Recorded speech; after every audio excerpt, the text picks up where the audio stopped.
Hey everybody, I had a few people ask me about the town hall that I went to yesterday. I went to the NDP town hall that they held out in Ardrossan to talk about the CPP versus the APP, and it was good. I'm glad I went. I guess I can start off by saying that some things kind of surprised me, so I'll just sort of give you a run through of my takeaways of the day, and then I look forward to other people going to the town halls near them, and I want to hear back from you guys to see if maybe it was the same. So the first thing that surprised me was right after we kind of get seated and settled and all of the welcomings and hello to all the dignitaries and the elected officials in the room. It was three MLAs that were there: Phillips, Sweet, and Kasowski. Um, uh, Very nice, very kind. And as soon as the hellos and the welcomings were over, we all got a big talking down about behavior. I kind of felt like I was in school all over again, that this is a safe place and we're going to be respectful to one another. And I thought, yeah, we're all adults, of course we are, but apparently some people need to be told this, so we were told. And just to confirm that we were all going to behave, the police did come through, I don't know, two or three times just to check on us. So I don't know what they were expecting. But anyways, whatever it was, it didn't happen. I don't think. I mean, it was very calm. It was very good. So then after that, once we kind of the ground rules, I guess, were laid out, they asked a show of hands. How many people want to stay in the CPP and how many don't? Well, of course, it's an NDP event. So it's going to be mostly those that do. But there was some conservatives in the room, myself included, who put our hands up saying, no, we didn't. Which threw some people off, actually, which was interesting to watch that.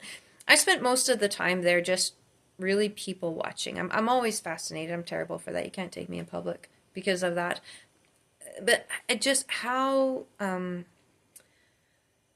people behave, how they think, how they respond to things, like that human condition is really what I go to these things to pay attention to. I want to know what makes you tick. Why are you thinking the way that you are? Because maybe I'm missing something. Maybe there's some information that I don't have. So I was ready to learn from these folks. I was ready to find out what it was they had to share, and it wasn't a lot.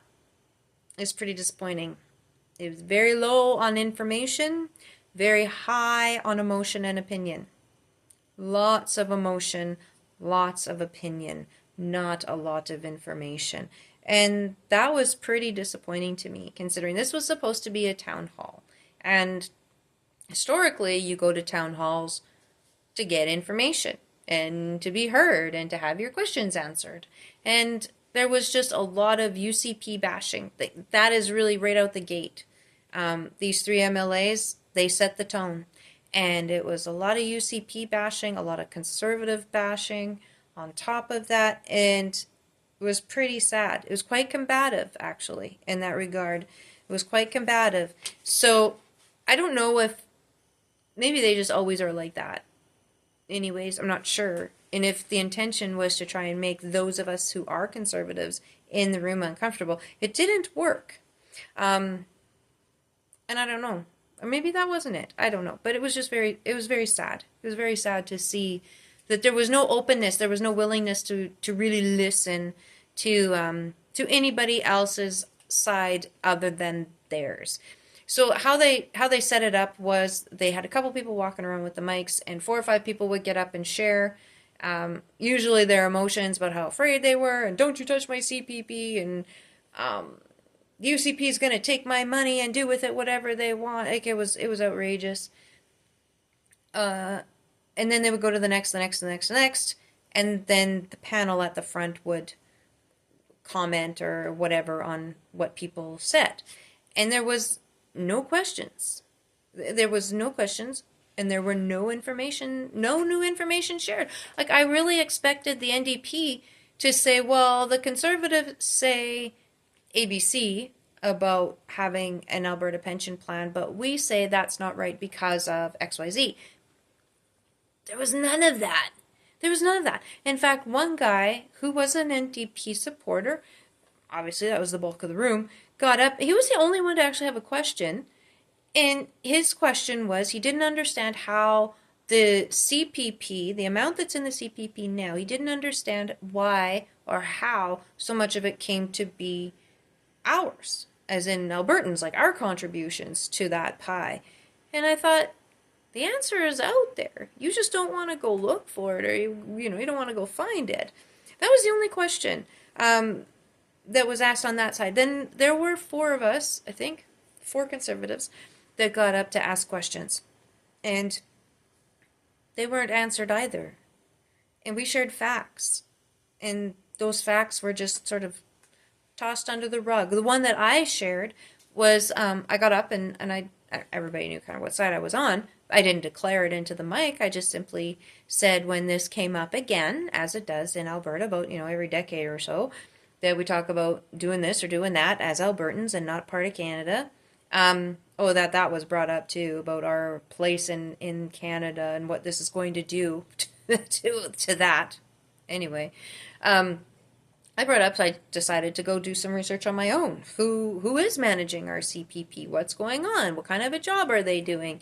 And I said, the website is there, and it's a great website, cppinvestments.com. I encourage everybody, go check it out. It is so good, and it is so full of information, everything you want to know. Like, in the last quarter, it only reported an earnings of 0.1%. That's not 10% that has been told, around here. It's 0.1%. And that's after posting a net loss the last quarter. So I want to know these things. And I said, I also want to know who's managing that pension. Well, there was a lot of discussion about trust in this room today, which was right. Like, yeah, who can we trust? This is our money. This is our retirement fund. Well, not everybody on that board who is appointed is Canadian. And then when you really dig in further still, there are offices all around the world housing the fund managers for our CPP that, like, these folks are not Canadian that are managing our CPP. I don't even know if they know where Alberta is on a map, let alone what's going to be best for us and what to invest our money in. And there was a few people that were a little bit confused by what I was saying. And then there were those who just wouldn't hear it, didn't care, their mind was made up, this is how it's going to be. So I just simply encouraged people to go and have a look at that for themselves. And whether they do or not, I don't know. I hope they do. And I also encourage them to take a look at the financials to see how much these fund managers are getting paid. It's ridiculous. So afterwards, when it was all said and done, somebody came up to me that I know and started talking about the horrors of AIMCO and all of the blunders that happened there with the teacher's pension. And there's no denying it. It lost $2 billion. It is what it is, right? I'm not saying that, whatever, push it under the rug and forget about it, but you can't deny the facts. That's what happened. And I said, yes, and that's what just happened with the CPP as well. So I guess none of it's immune to whatever the fund managers are going to do. That person didn't really like my answer when I said it that way. And when I also pointed out that if the fund is doing so great, how come everybody has to pay more into it as starting next month? That didn't go over so well either. So all in all, it was good. I'm glad that I went. Can't say as I made any new friends while I was there, but I'm glad that I went. It was sad. It was very sad to see so many people in one room just so willingly being told what to do and believing it, rather than doing their own homework and finding out for themselves what's best for them, instead of just believing politicians, because nobody should believe politicians, even those of us who want to be politicians. So go. When you've got one in your neck of the woods, go check it out, take a friend, and I want to hear about what your experience was like. What did they have the same format? Was it kind of the same thing where lots of emotions and opinions and not a lot of facts? Because that's not helpful. Especially financial decisions. You gotta have facts to make those decisions, not emotions. Like, it's just not gonna go well if these votes are on emotions. So there you go. That was my experience, and now I'm looking forward to hearing yours.